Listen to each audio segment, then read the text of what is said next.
Hey, so today we're going to take a look at one aspect of drag and drop for tree interfaces, and that is what to do when dragging items in a tree that are expandable. So here we have a tree, and that you can expand and collapse items of the tree. So what should we do when we drag item number 2? Well, firstly, let's not do anything. So when I start dragging, ideally we can, in a tree, you can drag things anywhere, which is great. However, it doesn't really make sense to be able to drag item 2 into itself. Like usually that's an invalid operation in tree interfaces. So we kind of want to block that. Okay, so now I've updated it so that when you drag item 2, you can no longer drag into itself, right? But you can drag anywhere else in the tree. Now, unfortunately, this approach has a problem. So if I drag up in the tree, everything's sort of fine, right? Item 2 is sort of where I expect it to be. It's visually under the user's pointer when they finish the drag, so the user can continue to sort of move it around easily. Unfortunately, if I move item 2 down in the tree, something doesn't go well. So let's say I come down here, I'm going to move above item 3.1, right? All of a sudden, item 2 is not here where my pointer was when the drag finished. It's actually sort of up here, right? Item 2 is all the way up here. We saw that big shift. And we can kind of explain that when we're doing the drag, right? Like, let's say I'm going to move the item down here. Technically, all that UI is going to move beneath my pointer, and it's currently taking up all this space. So when I drop, what's going to happen is all that space is going to move from above. All this space is going to collapse. It's going to collapse down. And so item 2, the whole UI is going to shift up by that amount of space, which is why we see item 2 kind of ending up there. So a pattern that solves these issues is to, when you are dragging an item in a tree that is expanded, you collapse that item as soon as the drag starts, right? So firstly, it solves the problem of being able to drop into yourself. You can't do that anymore because the whole item's been collapsed. And also now you'll notice that when I drop before item 3.1, it sort of ends up roughly where we expect. It's pretty much under the user's pointer. And that's because, let's go back. If I drag this item, right, if I move it up in the tree, right, you can think of item 2 as being deleted from the DOM, right? If it's below where the operation's happening, it doesn't really matter if this thing's being deleted. It's not going to shift the position of where the dragging item ends up. So we're going to put it above this item here, right? So that's where it ended up. And now if I go back, but now I'm going to move it below. Okay, so what's going to happen is item 2 is going to be deleted from the DOM, and that DOM is going to collapse, but it's only going to collapse by that small amount, just by the amount of one menu item.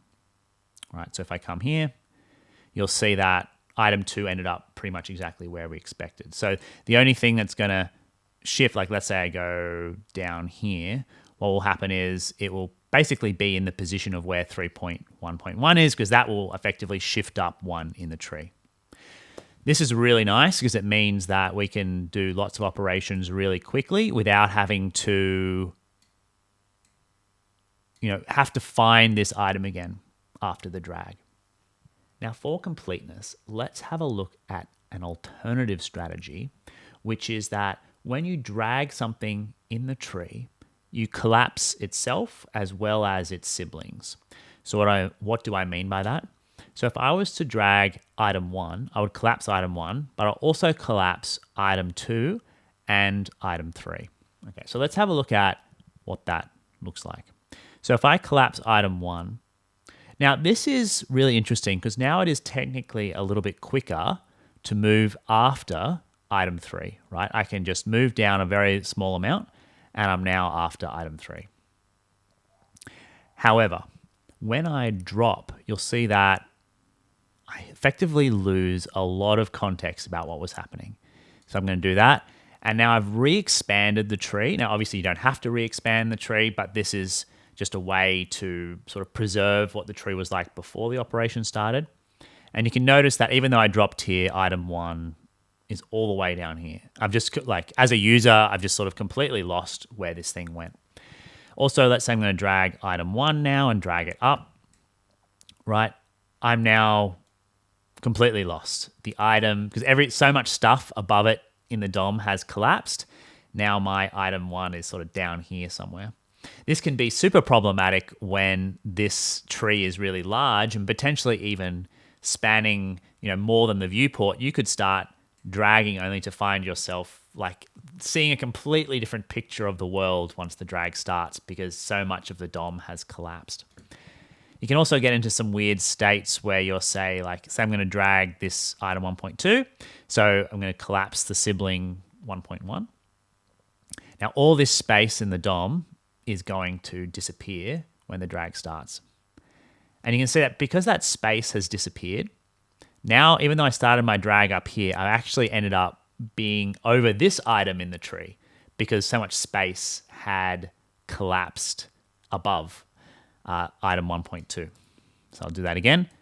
Boom, I'm kind of down here somewhere, which if you were just trying to just do a drag and you go, oh, actually, I didn't really mean to drag it. I'm just going to release my pointer. All of a sudden, you've modified the tree, right? Ideally, when they start the drag, you can release it and nothing will happen, right? You actually have to do some movement before that will have an impact on the tree. So yeah, this pattern doesn't really work that well for drag and drop. So coming back to the pattern that I think works really well, that is we collapse the item that is being dragged during the start of the drag because that prevents items from being dragged into themselves.